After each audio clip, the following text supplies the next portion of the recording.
اے اللہ اسلام اور مسلمانوں کو عزت عطا فرما، اے اللہ اسلام اور مسلمانوں کو عزت عطا فرما، اے اللہ اسلام اور مسلمانوں کو عزت عطا فرما، اے اللہ اس ملک کو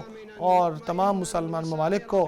امن اور سلامتی والا بنا دے، اے اللہ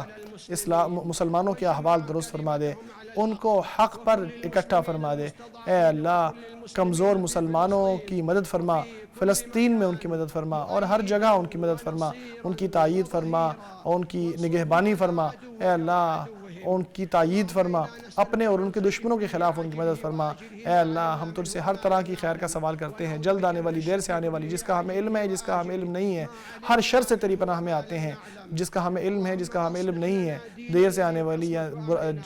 جلد آنے والی یا ہر طرح کے شر سے تیری پناہ میں آتے ہیں، ہمارے دین کی اصلاح فرما، ہماری دنیا کی اصلاح فرما، ہماری آخرت کی اصلاح فرما، اے اللہ زندگی کو نیکیوں میں اضافے کا ذریعہ بنا اور موت کو برائی سے نجات کا ذریعہ بنا، ہمارے فوت شدگان کی مغفرت فرما، ہمارے بیماروں کو شفا عطا فرما، اے پروردگار ہم تیری رحمت